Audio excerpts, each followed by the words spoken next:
Latest in polls coming in as far as the election is concerned. An update coming in as far as the Reuters Ipsos poll is concerned. Kamala Harris now leads Donald Trump 47 to 40%. That's the latest numbers suggesting.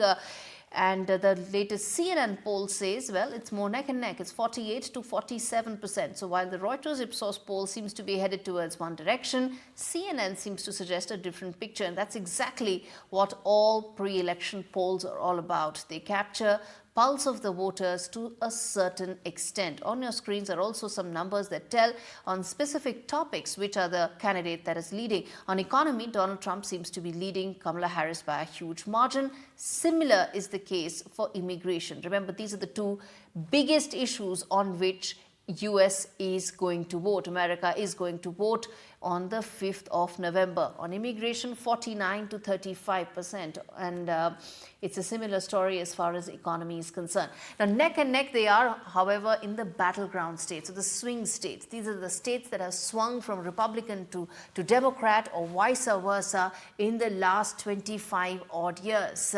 And in those states, battleground states, which pretty much are going to account for 2/3 of every electioneering that both campaigns are going to do and both camps are going to be focused on, they seem to be neck and neck and not really giving a clear picture of who could be leading in these elections, and also suggests that it may go down to the wire.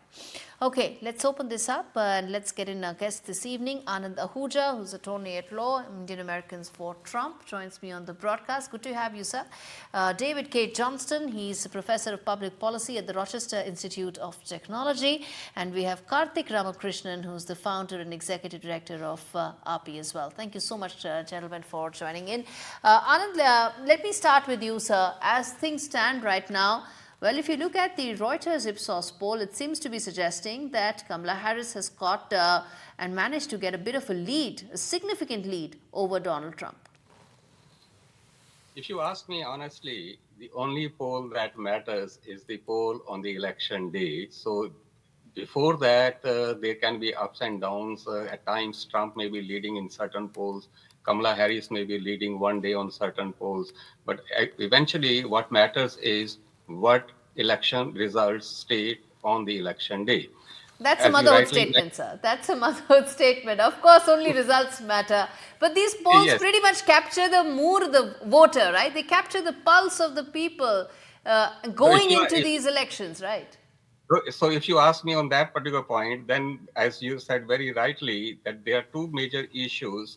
Number one is the economy and number two is the immigration. But I will add with that two more issues, and one of that is the foreign policy. This is for the first time in the United States that voters are basically taking some interest in the foreign policy of the United States. Basically because of war, Ukraine-Russia war, what's happening in Israel, Gaza, Hamas, and now Iran. You just mentioned that how actively Iran that's an important point you're making. And let me ask this to the other panelists, sir. Important point you're making, that this is an election, Mr. Johnston, respond to that. This is an election where Americans will also be very mindful of some of the geopolitical factors that may play on in these elections. And how much would that impact voter mindset and voter psyche? Well, historically, Americans have not paid much attention to foreign matters. Only about 1 in 6 Americans even has a passport. But there's one other issue I think is very crucial in this election that you didn't mention, and that is a woman's right to control her body and her health care. I think that will be the deciding factor in this election. There have been a number of state and local votes on this issue. They have all gone the way that would indicate support for Kamala Harris. I'd also be very skeptical of polls because fewer than 1 in 100 people who are reached by telephone are answering the questions. So even though you can check the box that you have the right demographic mix of people, I think when your response rate is under 1 in 100 and in some polls 1 in 200, you can't rely a lot on these polls, and it helps explain why there are these big swings from one poll to the next. Okay, and Karthik, let me then bring you in on this fact that tragic as it may be, most of the Americans vote on domestic issues. I would have used the word insular, but domestic issues is what I would stick to. But the fact is that this is an election like none other, whether you talk about some of the global factors, the Iran aspect, the meddling issue that is being raised and again, and the national security concerns, given the fact that one of the candidates has had 2 assassination attempts. How much of that do you think is going to play in on voters' mindsets, and how much of that do you think is actually getting reflected in these polls that we are talking about? Well, first, thank you for having me. And as someone who does surveys, I will both defend the methodology, but also acknowledge that any one survey has errors in them. And whenever possible, to aggregate across surveys and to find patterns, that's what we should be doing. Because there is a lot of noise that occurs. And as Professor Johnston said, there are issues there. What we have seen consistently too, by the way, I do surveys on Asian Americans and Pacific Islanders.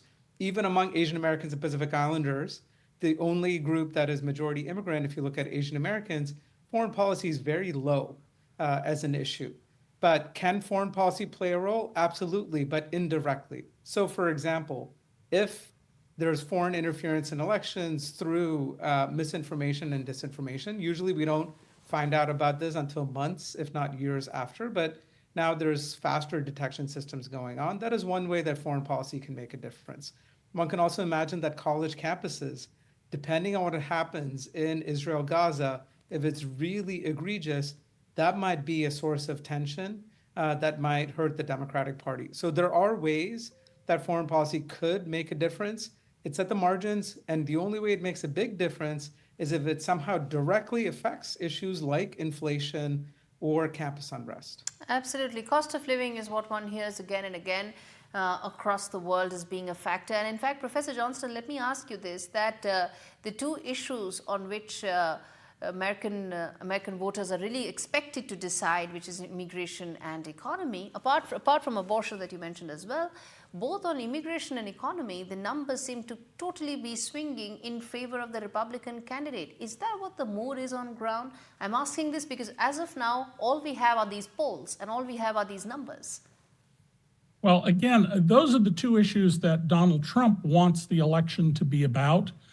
But I think that where we've seen this enormous response for Kamala Harris, she's gotten hundreds of thousands of people registered to vote.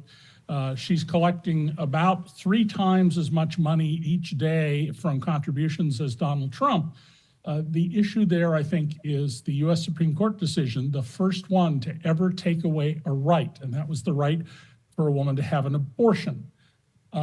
And so there have been about 10 votes around the country related to this issue, and all of them have gone the direction that would tend to favor Kamala Harris.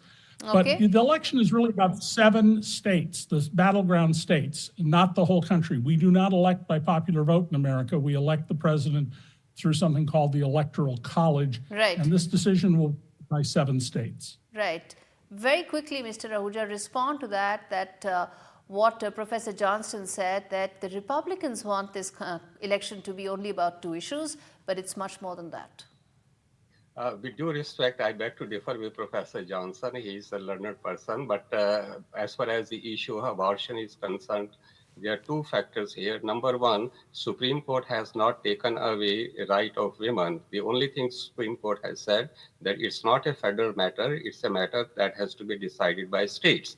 If you look into the 10th Amendment is very clear. It says that the powers not granted by people to state remain with people, and the powers not granted by states to the federal government remain with the states. So as per the 10th Amendment, this matter is to be decided by the states, not by the federal government. That's a decision of the Supreme Court. So Supreme Court has not taken away the rights. Supreme Court has sent it back to the states.